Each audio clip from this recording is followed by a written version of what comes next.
कुदरत का अतिया किया हुआ एक इंसानी दिल जो बग़ैर किसी वक़्फ़े से 80 साल से 100 साल तक इंसान के सीने में धड़कता रहता है और जिस्म के मुख्तलिफ़ हिस्सों को खून पंप करके पहुँचाता है और फिर दोबारा खून दूसरी नालियों के ज़रिए वापसी दिल के पास आता है। अपने रब को पहचानने के लिए ये एक वज़ू ही काफ़ी है। फ़बिअय्यि आलाइ रब्बिकुमा तुकज़्ज़िबान। तुम अपने परवरदिगार की कौन कौन सी नेमतों को झुटलाओगे। बिस्मिल्लाहिर्रहमानिर्रहीम। अस्सलाम वालेकुम रहमतुल्लाहि वबरकातुहू। सलामती और रहमतें बरकतें हम सब पर है। अल्हम्दुलिल्लाह दिन का आगाज़ कुछ इस तरीके से हुआ है कि आज जल्दी जल्दी काम हो रहे हैं और क्या मामलात हैं, क्या रूटीन है, वो सब आपसे ही शेयर करनी है। दूसरी तरफ ये कि कंप्लीट व्लॉग देखिएगा और स्किप हरगिज़ नहीं कीजिएगा। और ये कि न्यू वॉचर, न्यू सब्सक्राइबर को मेरी तरफ से वेलकम, खुश आमदीद। तो यहाँ कुछ यूँ हो रहा है कि भाई सुबह ये ब्लैंकेट वगैरह तय करके रखे जा रहे हैं। दूसरी तरफ ये है कि अभी उस तरह की सर्दी नहीं है, लेकिन ये कि मौसम फिर भी ठंडा है कि ब्लैंकेट ओढ़े जा रहे हैं, बिस्तर उसी तरह बरकत हुई है इसमें। और फिर ये साहबजादे बड़े होकर टीचर, तुम बड़े होकर क्या करोगे? एक है अमेरिका लिखा। संता संता शादी करूंगा। टीचर मेरा मतलब क्या बनोगे? डैडी। हंसना था। मैं तो नहीं हंसी आई। मुझे भी नहीं आई, अजीब ही लगा है कुछ, है ना। ये था कि इनके पास एक ये जोक यानी कि लतीफ़ों की एक बुक थी, छोटी सी थी, मिनी बुक थी। लेकिन ये कि इस तरीके की जब जोक्स आ रहे हों जिस मतलब बच्चों को भी नहीं पता होता, ना समझी एक लाशऊरी सी होती है, बच्चों में छोटे हैं तो आप अपनी जो है ना नापसंदगी उसका इज़हार करें ताकि बच्चों को पता चलना चाहिए। यहाँ ही नहीं आप देखें कि कुछ इस तरह देख रहे होते हैं बच्चे, ज़ाहिर-सी बात है मोबाइल का दौर है और आप किस हद तक बच्चों को इस पे कंट्रोल कर सकते हैं, वो आप पर है, लेकिन फिर भी बच्चा ले ही लेता है। तो उस पर ये है कि आप अपनी दिखाएँ कि लाइक और डिसलाइक आप अपने ओपिनियन, अपने कमेंट्स ज़रूर उनसे शेयर करें कि ये क्या चीज़ देख रहे हो या इस तरीक़े से मुझे तो नहीं समझ में आया, कैसे समझ में आ रहा है, इस तरीक़े की बातें करेंगे तो बच्चे भी इस चीज़ को मतलब अंडरस्टैंड करेंगे कि हाँ वाक़ई ये तो बेवकूफ़ों वाली चीज़ है।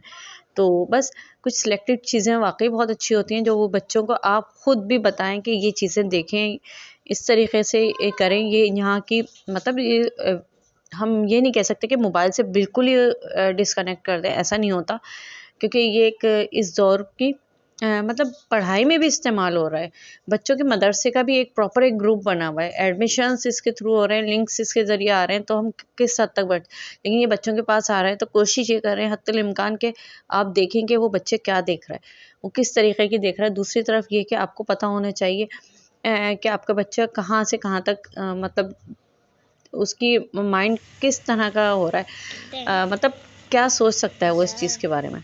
तो वहीं पे आपने स्टॉप कर देना है।